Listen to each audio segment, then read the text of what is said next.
Estamos então numa série falando sobre vencendo os inimigos da alma. Já tivemos a primeira semana falando sobre depressão, sobre estresse, com o doutor Ismael Sobrinho, um psiquiatra. Semana passada estivemos aqui com o pastor Paulo Mazzoni pela manhã e Josafá Siqueira, psicólogo, na parte da noite, falando sobre amargura, sobre rejeição.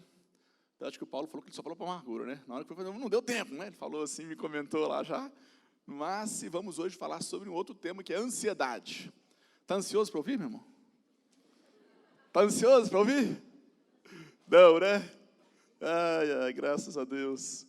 Essa palavra, quando a gente fala de ansiedade, procurando, estudando, e fui vendo, lendo muitas coisas, muita coisa, vendo também até de um dos grandes pregadores hoje, Hernandes Dias Lopes, várias coisas eu citarei daquilo que ele comentou também, mas agregando outros estudos, mas nessa palavra ansiedade, tem na sua origem em latim, três coisas que são interessantes, que mostram o significado dela. Então, ela vem, por um lado, escrito latim anxietas, com X, dizendo que significa angústia. Então, tem esse significado. Por outro lado, da palavra anxious, que significa perturbado, pouco à vontade. Esse é o significado da palavra, então, ansiedade. E, ou, por outro lado, outro terceiro significado de angere, que significa apertado, sufocado. Então, já começa a entender um pouco do significado do que é ansiedade. Angústia, ansiedade, perturbado, pouco à vontade, apertado, sufocado. E hoje é considerado, pelos psicólogos, como a doença mais perigosa do século. Dizem que mais de 50%, segundo a OMS, a Organização Mundial da Saúde, mais de 50% das pessoas do mundo sofrem por ansiedade. 50%. São vítimas. Um psicólogo, Rollo Maia, ele fala que a ansiedade é mais urgente e o mais grave problema dessa geração. Isso atinge todo mundo. Criança fica ansiosa. Criança já fica assim, vou viajar, como vai ter isso, como é que vai ser, pai? Chega lá e fala assim, tá tudo muito mole para você, né? Você não sei que pensa a dificuldade que está a minha vida. Já viu? Criança já fala assim, já começa novinha. Adolescente, espinha está nascendo aqui, esse espelho, como é que está difícil, não pode, eu vou encontrar com a pessoa. Adolescente já fica ansioso, fica brigando com o espelho, né? Pressão, às vezes, no estudo ali, um vestibular, um Enem, como é que vai ser? Então, todo mundo passa por isso. Jovem fica ansioso, jovem já fica lá pensando assim, já estudei, já estou na faculdade e tudo, mas com quem eu vou casar? Estou solteiro, preciso arrumar um homem. Preciso arrumar uma mulher. Jesus, como é que eu vou casar? Como é que vai ser? Onde que eu vou trabalhar? Todo mundo fica ansioso. Começar o trabalho, como é que vai ser? Adulto fica ansioso demais. Casados ficam ali, a pressão financeira, não vai dar o dinheiro. Está difícil a situação. Como é que eu vou criar os meninos? Como é que está assim? Garantir o emprego, o estudo. Os filhos agora estão namorando. Como é que vai ser? Então, tudo isso vem velho, fica ansioso. Será que eu vou viver mais um pouquinho? A doença está chegando? Como é que é? E cada um vive a sua fase. Então, todos passam por isso. Ansiedade, então, é alguma coisa que todos estão passando. Você já viu alguma pessoa ansiosa hoje? Já viu hoje? Talvez muitos já viram pessoa ansiosa hoje? Talvez muitos aqui já se olharam no espelho, né? Já vi, né? Já se viram lá e já se achou, não, eu já me vi aqui hoje, então, não é? Então, isso faz parte, as pessoas, tem daqueles que o problema está longe lá, assim, ano que vem vai ter uma situação nova no governo, vai ter, sei lá, eleições, e como é que vai mudar, e o negócio está lá na frente, você já está preocupando hoje. O negócio vai acontecer, um filho vai mudar de escola no ano que vem, vai ser outro horário, mas como é que vai ser, meu Deus, e tudo. Você já procura ver o negócio que está lá na frente e já traz para agora. Tem gente que não tem problema lá na frente, mas ele inventa um para trazer para agora. Né? O cara ansioso, fica arrumando problema para poder ficar preocupado. Então, essas são características de ansiosos. Milhões de dólares hoje são gastos na indústria farmacêutica por causa dos ansiosos. A indústria farmacêutica está ficando rica por causa de pessoas que pegam o problema que está lá na frente e traz para cá, para hoje. Fica rico. inventando calmante, inventando tanto de coisa. E, apesar da questão de ansiedade estar muito ligada mais a questões psicológicas, da mente, de preocupações, dá para perceber algumas questões externas daqueles que passam por ansiedade. Algumas atitudes, alguns sintomas físicos que mostram aqueles que são um pouco mais ansiosos. Por que você vai ser ansioso? Não sei. Algumas pessoas têm algumas características que mostram isso. Então, alguns exemplos aqui. Aquele que de noite, por exemplo, não consegue dormir, fica lá preocupado, pensando, e tem insônia. Normalmente, esses que ficam ali à noite adentro, olhando amanhã, eu tenho que resolver isso amanhã, tenho que fazer isso, tenho que fazer aquilo, não dorme, e fica lá. Está vendo? Coisas que mostram sintomas, apesar da ansiedade ser algo mais psicológico, dá para você perceber um pouquinho aquele que tem. Então, essas características demonstram um pouco aquele que tem ansiedade, insônia. Quer ver outro? Gente que começa a ficar preocupado demais e vai roendo unhas.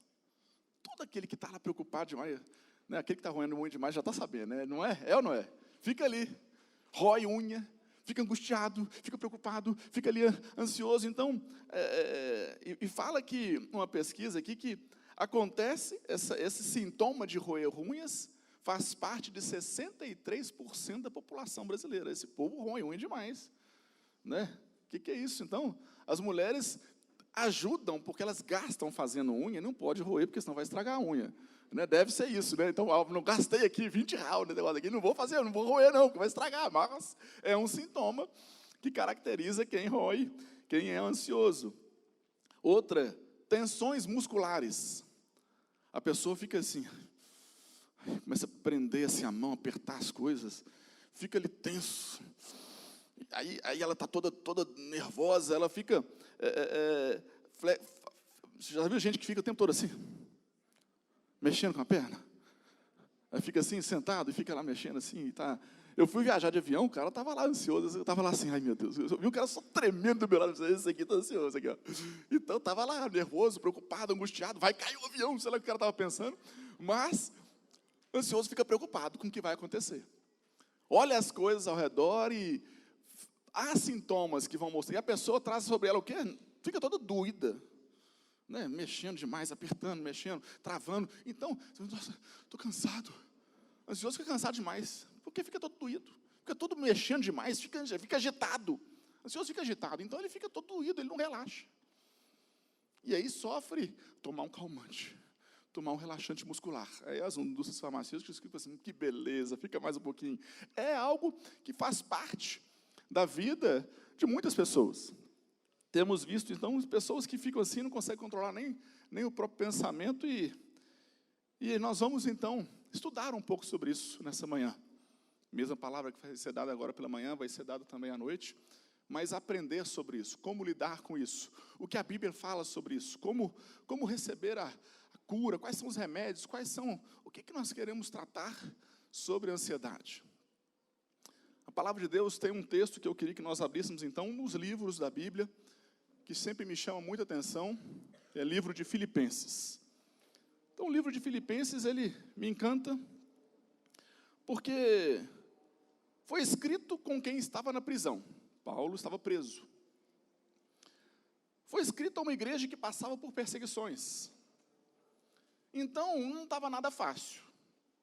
As coisas não estavam boas para o escritor, as coisas não estavam boas para a igreja, a situação em que todos viviam não era fácil, mas, ao mesmo tempo, se você vai estudar um pouco mais, fala que o livro de Filipenses, com essa situação delicada, ele é reconhecido como o livro da alegria. Que diferente isso, hein? Um livro onde o cara está pronto para ser morto. É o último momento ali do apóstolo Paulo, sabe assim, eu estou para morrer daqui a pouquinho. Está escrito lá nos primeiros capítulos, primeiros versículos, vai falando sobre isso, onde ele vai dizendo sobre isso. E ele vai, então, falando o seguinte, mas eu vou ficar preocupado com isso? Eu já eu já sei o que é melhor, eu já tenho uma outra visão, já sei uma outra coisa que está para acontecer, eu estou com uma outra expectativa. Não é mais ficar olhando essas coisas aqui, não. E nós vamos ver alguns princípios a partir desse livro, do livro de Filipenses, lidando com a ansiedade. Mas eu vou lá no capítulo 4, vamos ler a partir do verso 4, entendendo toda a luta que eles viviam. E aí ele começa dizendo: alegrem-se sempre no Senhor. Alegrem-se, novamente direi, alegrem-se. Seja o amor de vocês conhecido por todos. Perto está o Senhor. Para que ficar preocupado? O Senhor está do seu ladinho, pertinho de você. Fique alegre. Qual que é a situação? Problema. Qual que é o contexto? Morte do autor eminente. Qual que é a situação? Perseguição religiosa. As pessoas dizendo: mas é cristão, vou matar. Esse é o contexto. Mas ele dizendo assim: fica alegre. Ei, ame. Tem coisa melhor? Ame. Ei, o Senhor está certinho, está pertinho de você. O Senhor está do seu ladinho. O que você está aí preocupando com todas as coisas? E aí ele vem no verso 6. Não fica ansioso, não. Olha lá. Não ande ansioso por coisa alguma. Mas em tudo, pela oração e súplicas, com ações de graças, apresenta seus pedidos para Deus. Está pertinho. Apresenta para Ele. Olha, e a paz de Deus, que excede todo o entendimento, guardará o coração e a mente de vocês em Cristo Jesus. Finalmente, irmãos, o que for verdadeiro, o que for nobre, tudo que for correto, tudo que for puro, tudo que for amável, tudo que for de boa fama, se houver algo de excelente ou digno de louvor, não pensa nas coisas lá, não pensa nessas coisas. Não pensa nesse tanto de coisa que está passando, não pensa na morte, não pensa no problema, não. Pensa nessas coisas. E, põe em prática tudo isso que você está aprendendo. Põe em prática aquilo que vocês aprenderam, receberam e ouviram e viram em mim. E o Deus da paz estará com vocês. Sabe qual que é o grande problema da ansiedade? E aí a gente vê alguns principais problemas que a gente percebe, algumas causas da ansiedade. 3 causas que eu considero que são muito comuns. Você, não sei, está dando para ver, se puder fechar um pouquinho mais aquela dali, talvez aqui fique melhor, não sei. Se estiver dando para você ver, essa é uma grande causa. É você olhar para o seu problema e falar assim: não, está me sufocando, vai me detonar, vai me destruir. É você olhar para o seu problema e falar o seguinte: ele é grande demais. É você olhar para as circunstâncias que você vive e falar o seguinte: estou perdido, tem jeito não, olha o que vai rolar sobre mim, olha o que está vindo sobre mim. E uma das grandes causas da ansiedade está relacionada para o que você está vendo. Em qual direção você olha? Você olha em direção ao problema? Ou olha em direção ao Senhor, que tem um controle de todas as coisas e sustenta aquilo que está diante de você? Quem sustenta a sua vida? É você com a tua força? Ou é o Senhor quem sustenta todas as coisas? É o Senhor. Mas nós, quando ficamos ansiosos, olhamos para o quê? Para o problema. Esse é um grande problema, essa é uma grande causa da ansiedade. Eu olho para o problema, mas não olho para o Senhor. Eu olho para as circunstâncias que estão ao meu redor. Eu olho para a dificuldade, eu olho para aquilo que eu estou vivendo e falo assim: estou sendo sufocado, está difícil, está apertado para mim. E quando você olha para o problema e não olha para o Senhor, você vai ser semelhante a algumas pessoas, algumas histórias bíblicas. Uma das que me chama a atenção é quando o Senhor ele vai falando saindo todo o povo do Egito. Ele disse: olha, agora eu estou tirando todo o povo do Egito e vou dar para vocês uma terra maravilhosa. Vou dar para vocês um lugar que mana leite e mel. Vou dar para vocês uma terra maravilhosa. É só chegar aí lá e pronto, que o resto é por minha conta. Então ele só dá essa ordem. E aí então, ele fala assim: saíram do Egito, passaram o Mar Vermelho, tantos milagres, tantas coisas, as 10 pragas do Egito, você conhece, eles saíram do Egito e vão agora tomar posse de uma terra linda. E ali, primeira coisa que ele fala: 12 espias, vai lá, a terra é ali, vai alguém na frente aqui para poder ver. Eles então vêm e falam assim: não, a terra é linda mesmo, hein? Tem coisa maravilhosa, os frutos, as coisas são tão lindas, que coisa maravilhosa. Então, qual que era a ordem? Vai lá e toma posse. Era 40 dias de chegada, de onde saíram o Mar Vermelho até essa terra. Só que viram a grande terra e disseram assim, Deus falou que é nosso? Então vamos descansar. Mas não. Dos 12, 10 fizeram o quê? É lindo mesmo. Mas tem cada gigante lá. Para a gente poder tomar conta dessa terra aqui agora, para a gente poder se apossar dela, vai ser muito difícil demais. Não vai dar, não. É muito complicado. Vai ser muito difícil. Olha o problemão que nós temos para poder tomar conta dessa terra. E por causa de 10 pessoas, todo o povo não entrou. Porque ficaram ali, o quê? Olhando para o problema. Olharam para a dificuldade. Olharam para uma questão que aparecia ali, mas Deus não falou assim, não, vocês vão ter que lutar contra. Não, Deus não falou nada disso. Não falou que eles teriam que lutar contra o povo. Só falou, essa é a terra, Ele quer dar. Mas porque olharam para as pessoas que ali viviam, que eram gigantes, e perderam a oportunidade de desfrutar aquela terra maravilhosa. Por quantos anos? Era 40 dias de viagem. 40 anos ficaram presos. Percebe o que a ansiedade faz? Era só chegar e tomar conta. Olharam para as dificuldades e ficaram travados por 40 anos. Que perigo, hein? Que perigo é não olhar para a promessa, mas olhar para a dificuldade, e isso me faz, então, não olhar para Deus, porque eu não olho para Ele, eu travo. Fico preso. Quantas pessoas vivem assim? Esses que olham para o problema, não olham para Deus, me parece também quando Jesus está junto com a multidão, junto com os discípulos, e fala para os discípulos, olha, atravessa de barco para o outro lado, que daqui a pouco eu estou indo, eu vou despedir das multidões aqui. E então ele manda os discípulos à frente, num lago, para atravessar para o outro lado.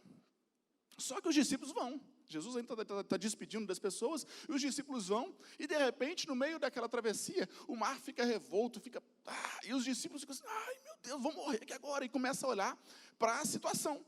Receberam a ordem de quem? De Jesus. Vai para o outro lado, o próprio Deus dizendo, vai para o outro lado. Eu estou te mandando, vai. Eles ficaram ali angustiados, ansiosos. Diz que no meio da madrugada, Jesus ele aparece andando sobre as águas. Eles ficam assim, quem é? Eles falam assim, sou eu, sou o Senhor. Por que vocês estão olhando para o problema? O problema está debaixo do meu pé. O problema, Jesus está dizendo, está debaixo do meu pé. Por que está olhando para o problema? Por que está preocupado com o problema? Não fui eu que dei a ordem? Para que ficar preocupado com o problema? Jesus está dizendo que a situação está debaixo do controle dele. Ele tem o poder. A grande questão é olharmos para o problema e não olharmos para ele. A grande questão e isso causa em nós uma preocupação do dia a dia, porque eu olho para a circunstância, eu olho para a dificuldade financeira, eu olho para um filho, eu olho para um casamento, eu olho para as questões. O Senhor já falou assim, calma, eu, o Senhor, estou perto. Eu, o Senhor, tenho o controle. Eu, o Senhor, ando por sobre o problema. Eu tenho tudo nas minhas mãos. O problema, o que é isso? Cadê problema? Da mesma forma, me lembra quando Jesus ele dá mais uma vez a ordem aos discípulos, uma grande multidão, todos já ficando tarde, e ele fala para os discípulos, olha, eu quero alimentar todos eles. Eu quero alimentar essa multidão inteira aqui agora. Na mesma hora os discípulos pensam, não tem jeito, não tem comida, não tem gente, o lugar é longe, a padaria está longe, não dá para poder comprar nada aqui não. E os discípulos ficam olhando então a dificuldade. Como que nós vamos? Ele falou para a gente alimentar, como é que eu vou alimentar? Os discípulos então eles olham para o quê? Para a falta da provisão. Os discípulos olham para essa falta, mas Jesus fez ao contrário. Pegou o pouquinho que tinha, olhou para os céus, deu graças e partiu. Alimentou 5.000 pessoas com 5 pães e 3 peixinhos. Ele alimentou, porque ele aprendeu, vou olhar para quem? Vou olhar para o alto, vou dar graças e partiu. Sabe, um dos grandes problemas da ansiedade é olharmos para o lugar errado. Olhamos para situações, enquanto você tiver isso como prática da sua vida, meu amigo, desculpa, talvez vai ser igual o pessoal que ficou lá 40 anos no deserto, porque não conseguiu avançar, porque estava olhando para o lugar errado. Um segundo problema que causa muita ansiedade é relacionamentos quebrados. Pessoas que tiveram atritos, confusões, problemas no seu passado com outras pessoas, e isso faz dela, então, uma pessoa que fica presa àquele fato. fica presa àquela questão, fica preso o resultado de um relacionamento que brigou, que gerou mágoa, que alguém me traiu, que alguém me enganou, que alguém está me devendo, e alguém fez isso comigo, e alguém falou ao meu respeito. Então, isso gera em nós o quê? O que foi ministrado semana passada, uma amargura, uma situação em que eu fico ali preso àquilo, fico angustiado, olhando naquela pessoa, pensando nela, e aquilo fica travando a minha vida, e o ansioso gera a amargura. A amargura gera ansiedade, relacionamentos quebrados. É um fato que leva as pessoas a se tornarem ansiosas, presas à amargura. Precisa aprender, como já foi ministrado, liberar perdão. Talvez a sua ansiedade relacionada àquela pessoa é porque você ainda não perdoou. Precisa perdoar, caso contrário, ansioso, travado por anos na sua vida. Também, da mesma forma, a ansiedade, muitas vezes por questões financeiras, preocupação exagerada com os bens materiais, preocupação exagerada com as coisas que estão ao nosso redor. E aí mesmo, em Filipenses, volta uma página, capítulo 3, ele fala algo tão incrível sobre essa questão de preocupação com as coisas materiais. Fala no verso 19, ele vem dizendo assim: o Deus deles é a perdição, o seu Deus é o estômago. Eles têm orgulho do que é vergonhoso, só pensam nas coisas terrenas. Está dizendo do pessoal que o Deus deles é o que está ali, só pensa nas coisas aqui. A nossa cidadania, continua no verso 20, porém está nos céus, de onde esperamos ansiosamente o Salvador, o Senhor Jesus. A minha ansiedade é por outra coisa, é estar com Ele. Não é olhar a coisa daqui. Meu desejo é outra coisa. Meu sonho é outra coisa. Eu não sou dessa terra. Meu sonho é olhar lá para cima. É olhar aquilo que o Senhor pode nos dar. Então, sabe, as pessoas que ficam preocupadas, presas demais às questões financeiras dessa terra, se tornam ansiosas. Olham demais com as questões financeiras. Preocupam-se demais com as coisas daqui. Gente que compra o que não precisa, com dinheiro que não tem, para impressionar aquele que não conhece. Não é? Compra o que não precisa, com dinheiro que não tem, para impressionar aquele que não conhece. É o ansioso. Fica ali vivendo dessa forma, preocupado, para ter, para poder fazer. Hoje, na década dos anos 50, nós consumíamos 5 vezes menos do que se consome hoje. 5 vezes menos. Hoje, então, se consome 5 vezes mais. Nem por isso as pessoas são mais felizes. Não estão mais realizadas. O luxo que era ontem, hoje parece que se tornou uma necessidade. E gera uma ansiedade. Preciso ter. Para quê? Vai impressionar quem? Preocupação excessiva com as coisas materiais.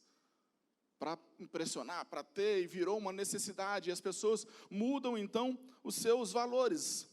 Na década de 70, 70% das famílias só tinham uma base, uma fonte de renda. Ou era o esposo, ou era a esposa, mas era o normal, era uma família. Uma pessoa da família tinha uma fonte de sustento. Isso na década de 70. Hoje, o normal são 2 famílias manterem essa renda para tentar manter o mesmo padrão. Então, todo mundo tem que trabalhar. Para quê? Para ter o mesmo padrão. Por quê? Porque eu tenho que colocar um nível de luxo que não precisa. E vira todo mundo um estresse. Em vez de ser um ambiente gostoso, um ambiente leve, não. Tenho que manter um padrão. Uma preocupação excessiva com as coisas em que nós vivemos. Leva, então, todo mundo a gastar sua energia com aquilo que não é prioridade. E quantos casais a gente lida, aconselha, em que você vai ver a razão por que estão divorciando é briga financeira. Briga financeira, por quê? Porque colocou ali os valores do dinheiro à frente. Então mostra claramente uma deturpação daquilo que é prioridade. A prioridade, em vez de ser a família, passou a ser as finanças. Uma preocupação excessiva com as questões financeiras leva à ansiedade. Algumas causas, então, da ansiedade. E, então, nós vamos avançando e a gente percebe de que a ansiedade tem 2 aspectos. Por um lado, ela fica presa, a pessoa, ao seu passado. A pessoa nunca resolveu os seus traumas. nunca resolveu as situações pela qual ela passou, nunca resolveu a sua vida, quer andar, mas fica sempre andando, olhando para trás, e aquilo parece que trava. Coisas do seu passado que aprendem. Então, por um lado, a gente fica preso a um passado, e eu fico vendo o apóstolo Paulo, que teve uma experiência terrível, alguém que ficou preso, alguém que está preso quando escreve a carta aos Filipenses, alguém que está ali preso, mas ele falou o seguinte: como é que eu vou fazer? O que eu vou resolver em relação a toda essa experiência? Porque agora nunca sofri tanto. E ele vai dizendo nas cartas: olha, naufrágios, fome, nudez, prisões, perigos, espadas, fui chibatado 40 vezes menos uma. Então, ele falando de tudo aquilo que passou. O apóstolo Paulo passou por tanta aflição, por tanta perseguição, mas aqui nessa carta, ele dá um segredo muito interessante. Então, vai lá, também em Filipenses, capítulo 3, verso 13. Ele fala o que ele resolveu fazer em relação ao seu passado. Coisas que às vezes poderiam ter gerado nele mágoa. Esse cara me bateu, aquele lá me deixou, não me ajudou em nada. Tanta coisa que ele passou, tanta luta, e ele vai lá e resolve algo tão simples. Filipenses 3,13, e ele diz assim: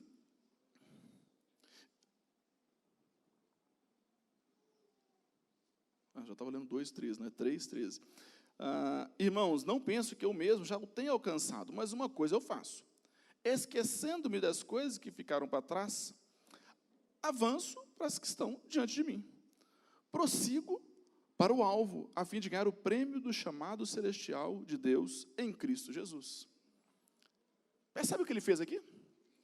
Irmãos, mais uma vez, não penso que eu mesmo já alcancei, já estou perfeito, tudo. Mas uma coisa eu já aprendi. Uma coisa eu já aprendi. Eu vou me esquecer do que ficou para trás e vou avançar. Sabe, tem gente que ainda está preso ao passado, fica preso a essas coisas, aquilo ali não resolve a sua vida e não lida com aquele trauma e fala assim: olha, o Senhor já me curou, Ele já está comigo, eu vou avançar. Chega de ficar vivendo, tentando andar, mas preso. Não dá mais. Não dá mais. Por um lado, pessoas ficam presas ao passado. Por outro lado, pessoas ficam presas ao seu futuro. Olham para frente e ficam assim: não vou. Como é que eu vou fazer isso? Não consigo. E tem um medo do futuro. Tem gente que não avança porque está preso ao passado, mas tem gente que não avança porque tem medo do futuro. Medo do que vai acontecer. Vive triste. Não sabe o dia de amanhã. Medo de viver porque pode morrer. Tem medo. Vai que eu morro. Vai morrer mesmo. Vai, mas daí você fica medo. Não vou viajar. Se eu viajar aí, vai que eu tenho um acidente. Conhece gente que é assim? Não vou naquele lugar, não. Já ouvi dizer da tia do vizinho, do papagaio, do meu amigo, que lá teve um acidente uma vez, vai que acontece de novo comigo. Sabe, gente que fica olhando tudo, morrendo de medo do que pode acontecer, porque ouviu uma coisa. Vive com medo, não avança, não fica travado. Alguns são passados, mas alguns olham para frente e falam assim: não sei não. Vai que, menino, tá frio. Você pode pegar uma pneumonia, um resfriado, depois morrer. Sabe aquela coisa assim, que joga uma coisa assim, e fica ali, tudo doença, vai matar. Cuidado. Claro que você tem que ter prudente. Mas você percebe um perigo de uma prudência, de um exagero? De uma coisa que te trava? Ansiedade. Ansiedade. Medo de ficar solteiro. Vou ficar para titia. Aí casa. Estou com medo de ficar casado. Vai que não dá certo. Não dá para entender. Vive com medo do dia de amanhã. Está desempregado há um tempão. Não, então jovem, né? Vou trabalhar. Não sei, vou começar essa vida nova de trabalho. Arruma um emprego, né? Fica com medo assim, arrumei emprego. Ai, agora que eu estou trabalhando, estou com medo de perder o emprego. Né? Então, tudo. Medo daquilo que vai ter à frente. Cuidado, esses são alguns aspectos de quem tem medo do futuro. Medo de muita gente. Gente demais. Aí depois vai lá, agora estou com medo de ficar sozinho. Não dá para entender. Medo de um futuro. Então, enquanto a ansiedade, ela trava muitos pelo seu passado, trava muitos em relação ao seu futuro. E o que a ansiedade provoca? Os resultados dela, ela vai gerar alguns resultados. O primeiro, ele traz uma estrangulação na pessoa. A ansiedade, como a gente já viu no próprio original da palavra, ela tem esse sentido de estrangular, de apertar, de produzir uma fragmentação existencial dentro da pessoa. Ela gera nela, a pessoa parece que é rasgada no meio, algo no seu interior é gerado numa pessoa, e ela parece que entra numa esquizofrenia emocional. A ansiedade, ela gera isso na pessoa, e ela parece que perde o equilíbrio. A ansiedade provoca isso. A ansiedade também gera rouba as suas forças, tira as suas energias. O problema nem existe, mas você já está pensando nele. Está lá, vai acontecer a situação que eu tenho que resolver lá no mês que vem, você já está ali pensando. E como é que vai ser? Eu vou resolver aquilo, como é que vai ser isso, como é que vai ser aquilo lá, e fica numa coisa que no dia que chega, você não tem força para resolver mais não. Eu estou fraco, já gastei tudo que eu tinha de energia, antecipado, na hora de chegar agora, vão resolver isso? Nossa, gera isso, tira as suas forças, tira as suas energias. A ansiedade também gera uma incredulidade. Nesse texto que nós lemos de Filipenses, capítulo 4, no verso 6, ele fala o seguinte: não ande ansioso por coisa alguma. Essa é uma ordem. A ordem é, não fica ansioso, ok?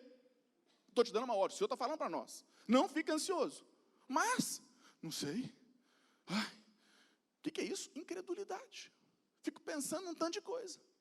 A ansiedade é uma voz da incredulidade, porque o Senhor já falou, eu estou perto, é o que nós lemos no verso 5. E ele fala, então, não fique ansioso, mas não dá, eu fico. O que é isso? Incredulidade. Estou indo contra uma ordem. Não estou crendo de que o Senhor está perto, e eu estou olhando para o problema, olhando para a situação, não olho para Ele, e fico ansioso. Isso é o quê? Incredulidade.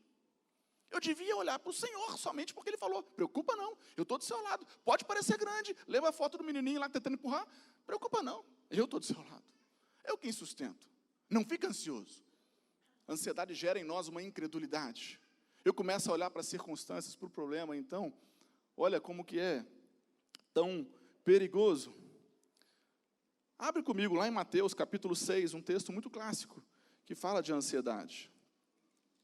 Mateus 6,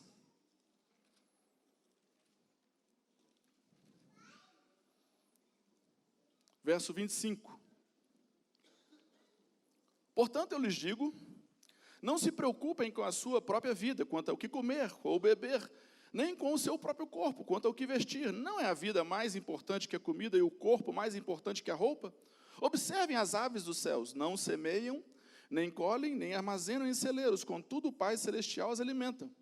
Não tem vocês muito mais valor do que elas? Quem de vocês, por mais que se preocupe, pode acrescentar uma hora que seja a sua vida? Por mais que se preocupe, pode acrescentar uma hora na sua vida? Não adianta. Porque vocês se preocupam com roupas. Vejam como crescem os lírios do campo. Eles não trabalham nem tecem, contudo, eu lhes digo que nem Salomão, em todo o seu esplendor, vestiu-se como um deles. Se Deus veste assim a erva do campo, que hoje existe, e amanhã é lançada ao fogo, não vestirá muito mais a vocês, homens de pequena fé. Portanto, não se preocupem dizendo o que vamos comer, ou o que vamos beber, ou o que vamos vestir, pois os incrédulos, pagãos, esses é que correm atrás dessas coisas. Mas o Pai Celestial sabe que vocês precisam delas. Busquem, pois, então, em primeiro lugar, o seu reino e a sua justiça, e todas essas coisas lhes serão acrescentadas. Portanto, não se preocupe com o dia de amanhã. O amanhã trará suas próprias preocupações. Basta a cada dia o seu próprio mal. Verso 27, ele fala assim, a ansiedade é inútil. Igualzinho essa foto ali.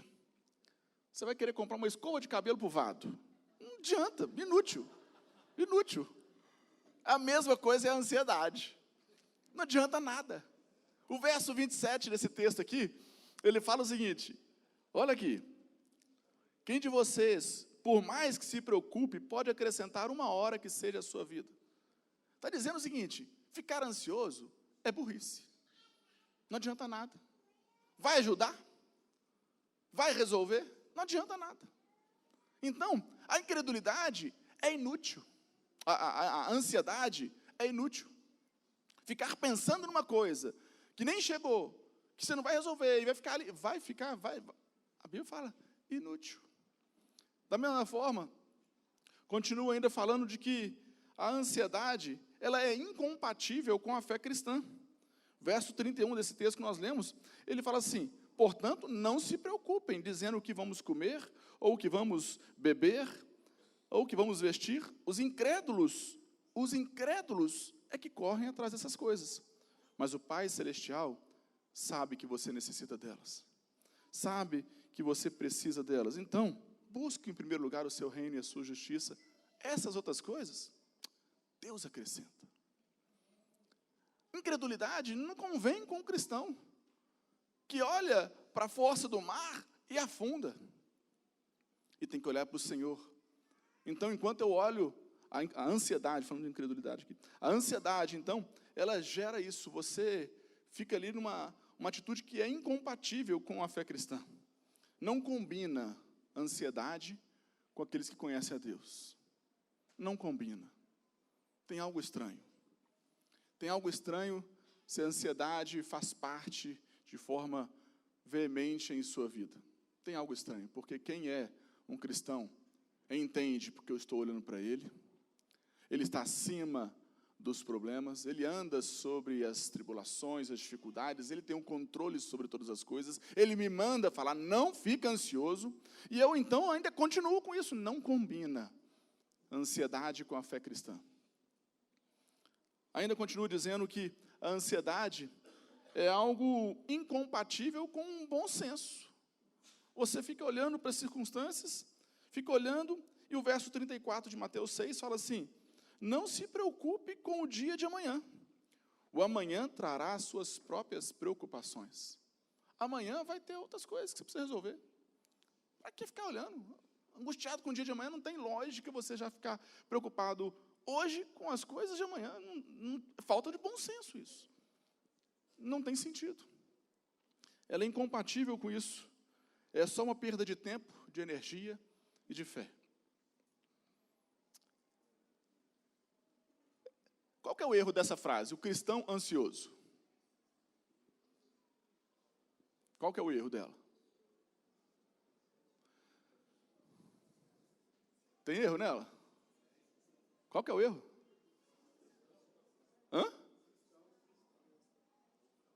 Não dá para estar junto. Concorda? O cristão ansioso. Desculpa, meu amigo, mas tem um erro aí. Não é ortográfico, não. O erro aí é de conjunção entre duas palavras que não dá para conviver junto. O erro aí da gente poder achar que tudo bem. Viver numa ansiedade é viver numa incredulidade. Viver numa ansiedade é viver olhando para o problema e parar de olhar para o Deus. E o cristão, ele olha primeiro para o Senhor, não olha para o problema. Então a ansiedade não convém com essa atitude do cristão. Tem um videozinho aí?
Sabe, lá em casa dizem que eu sou... A minha irmã, ela fica brincando, Alexandre, parece que você foi arrebatado. Mas como assim? Você não se preocupa com nada? Eu sou muito tranquilo. Graças a Deus. Vou orar por você no final. né? Mas sou muito tranquilo. Já aprendi há muito tempo que não adianta nada ficar preocupado com as coisas. Já aprendi há muito tempo, um dos textos que firma a minha fé e a atitude de andar assim, descansado, em Romanos 8:28 fala assim, todas as coisas cooperam para o bem daqueles que amam a Deus. Eu já aprendi, então, que todas as coisas cooperam para o meu bem. Então, se esse texto deixou de ficar só na mente, mas já entrou no meu coração, eu já vivo assim. Tudo que tem comigo coopera para o meu bem. Ah, mas você não tem problema não? Tem, tanto. Está ajudando. Percebe a maneira como eu encaro? Tem problema? Tenho. Roubaram meu carro. Glória a Deus. Acho que viu um carro melhor aí. Será que é isso? Não sei. Como é que eu vou lidar com as coisas? Não, está apertado, faltou grana. Vem um milagre aí. A maneira como eu lido é entendendo de que todas as coisas cooperam para o meu bem. Descansei. Descansei. Não quer dizer que eu não sou alguém que trabalho, que dou duro, que me esforço. Sou dedicado no meu trabalho. Estou dedicado na minha vida. Toda a minha vida profissional, hoje como pastor, alguém que me esforça em tudo, dou sangue para tudo que eu faço. Mas não me preocupo mais com o dia de amanhã. Lembro quando eu trabalhava na iniciativa privada e no início eu ficava trabalhando até 8 horas da noite, cheio de coisa, era gerente de uma grande companhia, e eu tinha então alguns funcionários que trabalhavam junto comigo, e eles quase que ficavam ali meio que constrangidos junto comigo até aquele horário. E eu comecei a perceber, gente, eu estou ficando até mais tarde aqui, não está bom, estou deixando um tempo da minha família, estou deixando um tempo que eu poderia ficar em casa, eu vou sair mais cedo, mas se eu sair mais cedo, vai acumular tudo no dia seguinte. Não vai dar. Comecei a sair mais cedo. O que aconteceu? Não acumulou. Comecei a sair 7, 7h30, 7, 6h30, 6, nunca consegui sair. Mas não acumulou. Comecei a ensinar outros que estavam junto comigo a fazer a mesma coisa. Valorizando família, valorizando tempos, valorizando um tempo de exercício. Estou precisando fazer de novo, agora isso não tem que voltar a fazer. Mas eu tenho que entender algumas prioridades. E o que é prioridade? Sabe, eu ficava sempre ansioso demais com as coisas. Tenho aprendido a descansar e sou alguém em que minha família, minha esposa está ali, sabem disso. Aprendi a descansar no Senhor. Aprendi a confiar no Senhor. Qual que seria, então, o remédio para a ansiedade? Qual seria, então, a solução para a ansiedade? Volta lá para Filipenses, capítulo 4.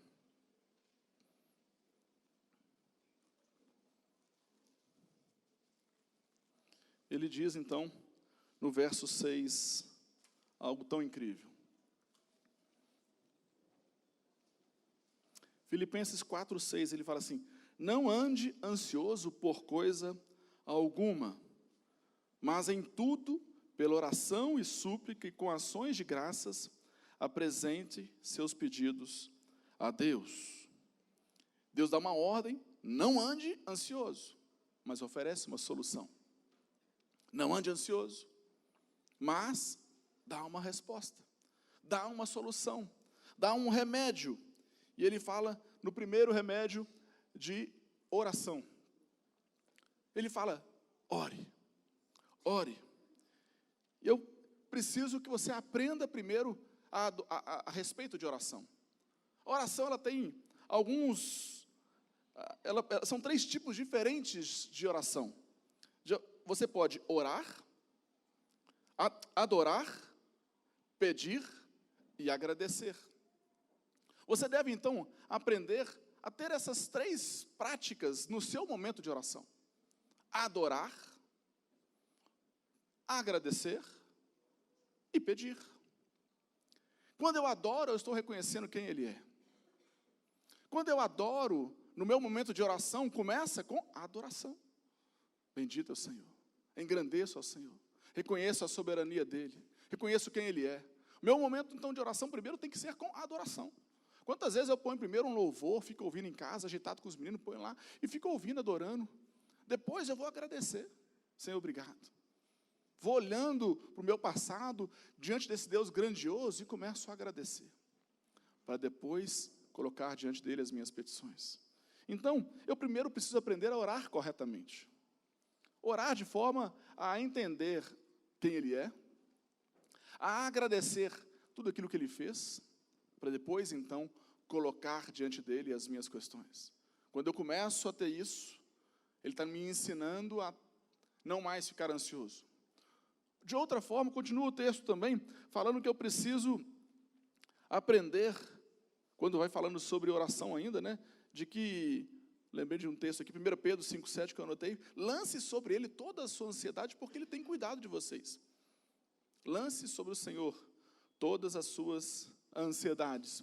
No segundo aspecto, sobre um remédio para a ansiedade, está aqui ainda em Filipenses 4, verso 8. Diz então aqui, finalmente, irmãos, tudo que for verdadeiro, tudo que for nobre, tudo que for correto, tudo que for puro, tudo que for amável, tudo que for de boa fama, se houver algo de excelente ou digno de louvor, pense nessas coisas. Se por um lado um remédio é eu aprender a orar corretamente, por outro lado, o outro remédio é eu pensar adequadamente nas coisas que estão ao meu redor. Então, eu tenho que saber em que eu estou pensando. Nós somos resultados daquilo que nós pensamos.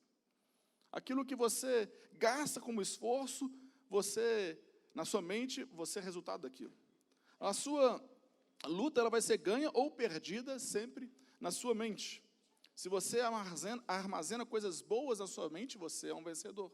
Mas se você na sua mente já pensa algo negativo, pessimista, dificuldade e tudo, você é um perdedor. Qual vai ser a sua atitude? Enquanto você precisa aprender a orar de forma correta, você precisa ter um pensamento, e esse texto de Filipenses 4,8 nos fala, tudo que for bom, tudo que for nobre, tudo que for de boa fama, seja isso que ocupe o meu pensamento. Em que você pensa?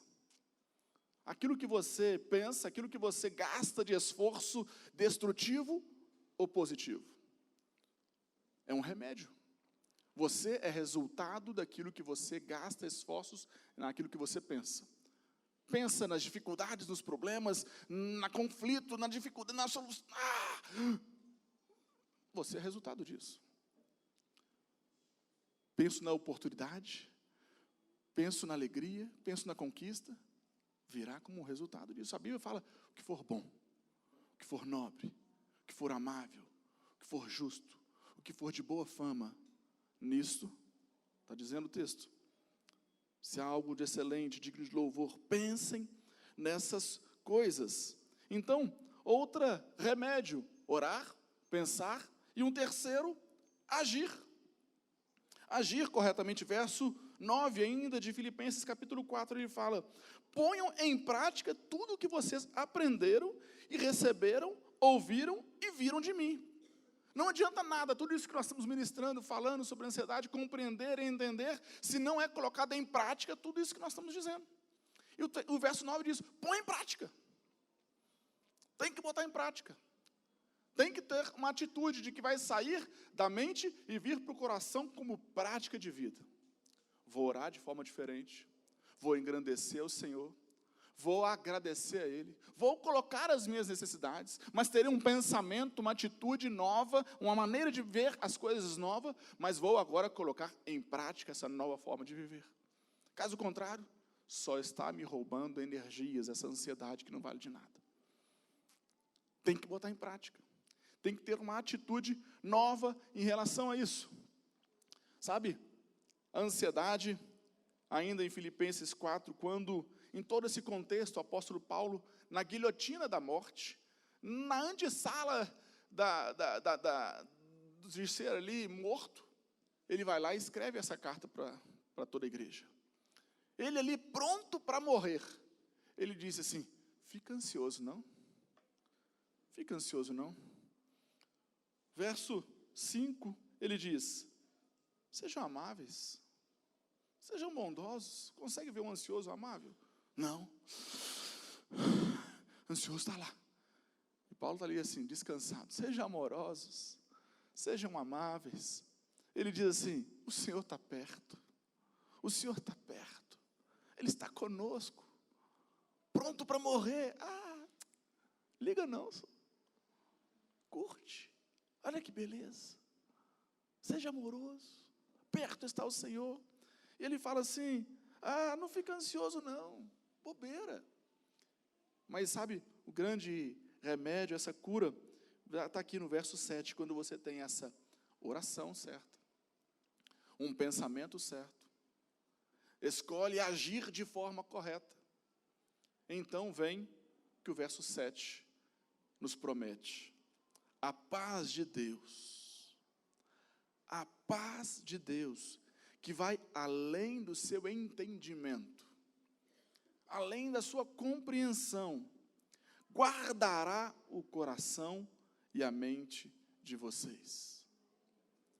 Quando eu oro adequadamente, quando eu tenho um pensamento adequado a respeito disso, quando eu tenho uma atitude nova em relação a essas coisas, vem algo sobrenatural.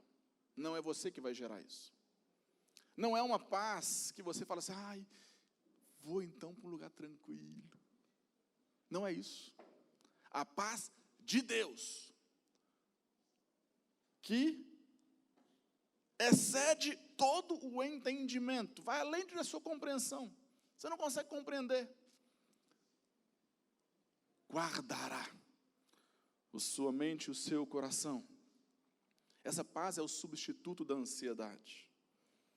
Aquele coração que estava cheio de ansiedade, agora, pela oração, por uma mente e uma atitude nova, ele é cheio de uma paz. Sabe? Verso 9, ele me impressiona de que essa paz que vem de Deus, ele fala aqui, põe em prática tudo o que vocês aprenderam e receberam, ouviram e viram de mim, e o Deus da paz estará com vocês. Não só ele diz que enviará a paz, mas ele próprio diz, eu, o Senhor, o Deus da paz, estarei com vocês. Ele está dizendo, eu vou estar. Descansa, o Deus da paz. A paz do Senhor vem sobre nós. Não é algo terreno, não é algo que você consegue gerar, não é algo, mas é algo espiritual. Não é uma paz de um local tranquilo, não é a ausência de problemas, mas é uma paz no meio aos problemas. Não é uma questão de que resolveu tudo ao meu redor, mas é algo que você não compreende, celestial, e vem, mesmo no meio aos problemas.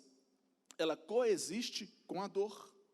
Quantas vezes, fazendo enterros, indo em enterros, vendo paz que não dá para entender. É uma paz que vem de Deus. Vem pelo Espírito Santo de Deus. Ele traz, Ele, o próprio Deus da paz. Eu darei a minha paz. Ele vem e diz, eu estou contigo. É algo sobrenatural.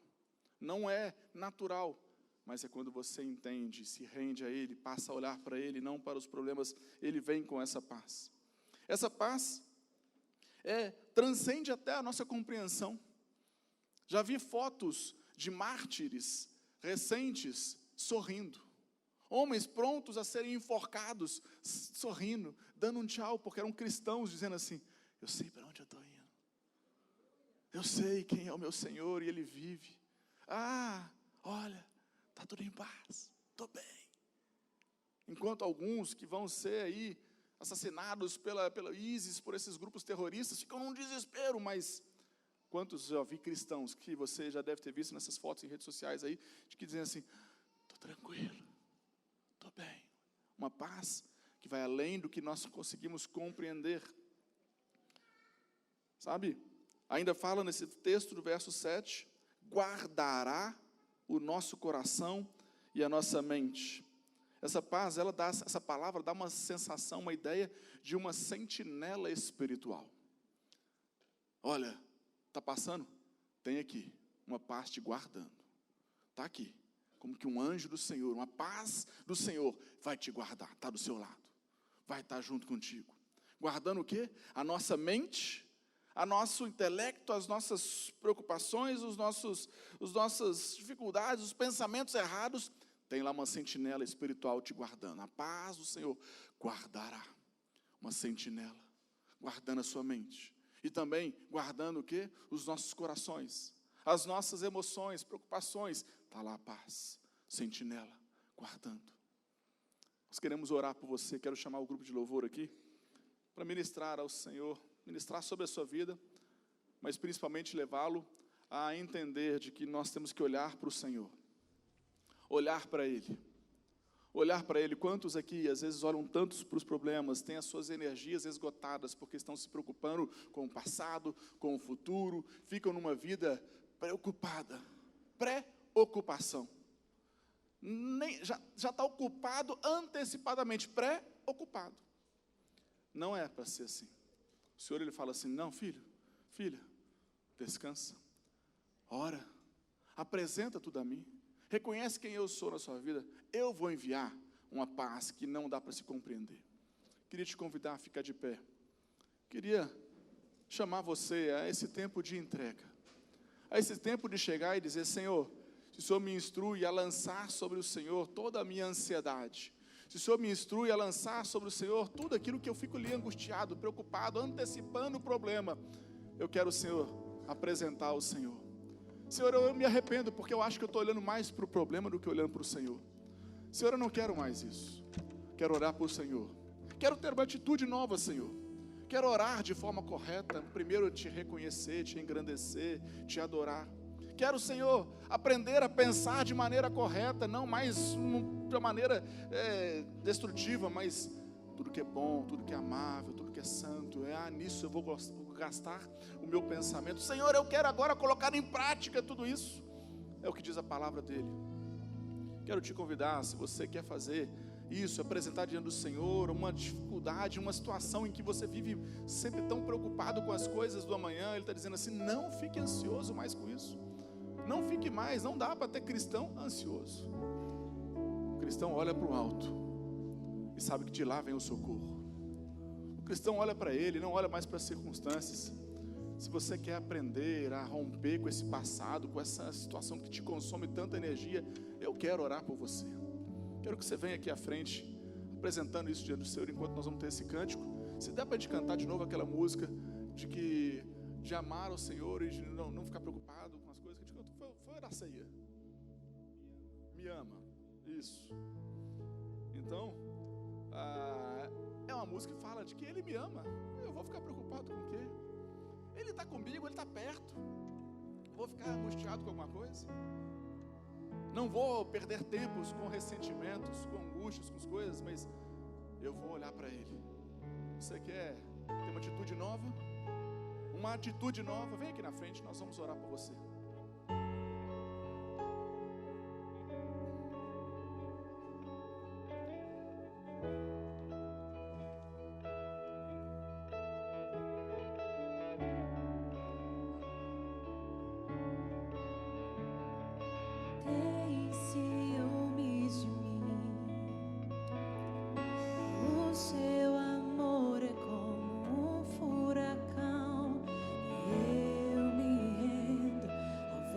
De sua misericórdia,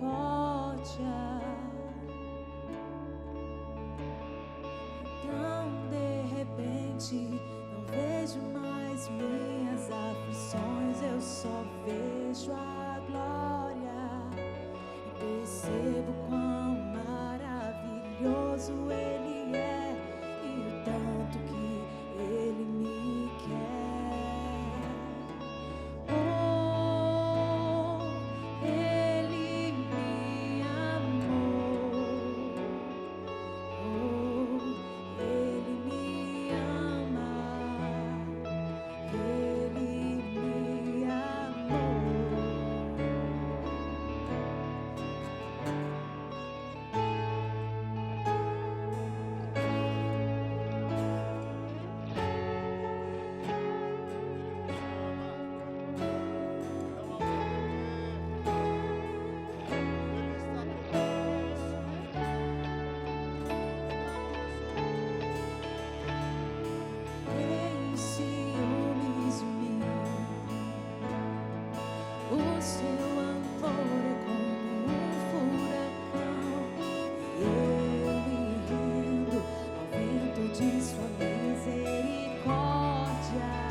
Percebo quão maravilhoso Ele é e o tanto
abraço do Pai. Dá um abraço em você. Fala que Ele te ama. Ele te ama, filho, filha. Ele está contigo em todos os momentos. Por que ficar ansioso?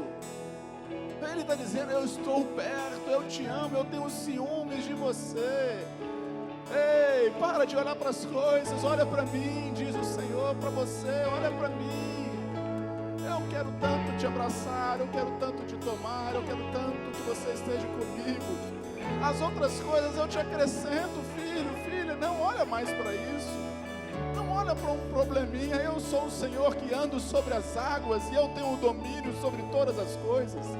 Aquilo que pode parecer impossível aos teus olhos, eu, o Senhor, tenho nas mãos todo o poder. E eu tenho a paz, eu tenho a paz, eu lhe dou a minha paz. O Senhor quer liberar sobre você a paz dele, mas ele diz: olha para mim, olha para mim. Ele te ama, ele te ama, ele te ama. Oh, Espírito Santo, Espírito Santo,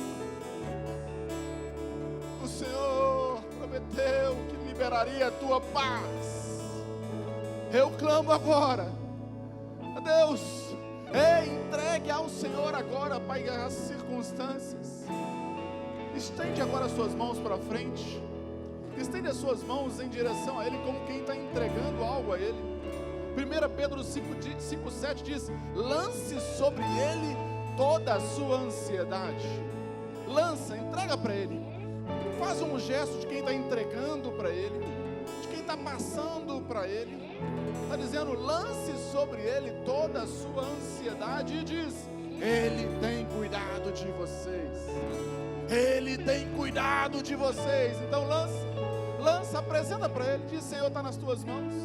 Eu não vou mais gastar energia, tempo, esforço físico desnecessário para uma coisa que pertence ao dia de amanhã. Eu entrego, é teu. Eu olho para o Senhor, eu vejo que isso não é nada nas tuas mãos, Senhor.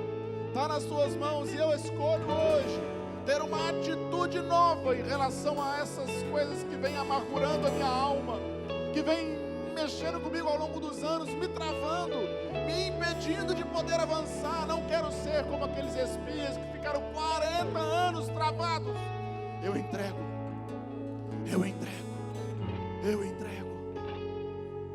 Senhor, o Senhor está vendo, Pai, corações entregando ao Senhor aqui agora. Oh Deus, coisas que travam ao longo dos anos, atitudes, ó Pai, que não é o que o Senhor esperava, mas estão sendo entregues nas tuas mãos. Receba, Senhor, agora. Receba, Senhor, agora. Deus, e enquanto está sendo entregue, uma troca é feita no mundo espiritual. Enquanto você entrega essa ansiedade, essa questão, esse problema, o Senhor te oferece uma troca. Ele fala: eu vos dei a minha paz. Receba essa paz agora no nome de Jesus. Ele lhe libera sobre a sua vida outra coisa. Agora que você entregou, filho, filha, Ele fala: eu te dou a minha paz. Receba a paz do Senhor. É algo sobrenatural, mas na hora que você entrega, Ele fala: eu te dou, em nome de Jesus. Aquilo que o Senhor já me deu, ó Pai, eu recebo pela graça, porque entendo uma verdade espiritual de que todas as coisas cooperam para o nosso bem. Então, Pai, eu aprendi a viver, ó Pai, descansado. Deus, eu tenho essa paz, eu testemunho, eu sei. Deus, eu clamo que essa mesma paz seja agora do alto liberada, seja dos céus liberada sobre cada um neste lugar, nesse salão. Receba do Senhor, do alto, a paz que vem dEle, a paz que excede todo o entendimento. E diz a palavra: e o Deus da paz guardará a vossa mente e o vosso coração. O Deus da paz estará com vocês. Oh Senhor, obrigado, Pai, pela tua paz. O Senhor me ama, o Senhor me ama, Ele me ama. Cante assim: você está recebendo da paz dEle, já foi entregue sobre Ele, está nas mãos certas. Olhe para Ele agora, só para Ele, e receba dessa paz, e cante, crendo de que Ele te ama, Ele quem conduz, Ele quem supre. Cante, cante.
Amém? Aleluia! Receba essa paz. Receba a paz do Senhor.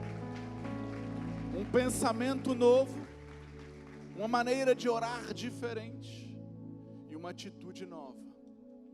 Seja a sua vida firmada na promessa de que Ele te ama. Ele está contigo, está perto. Olha para Ele. Amém?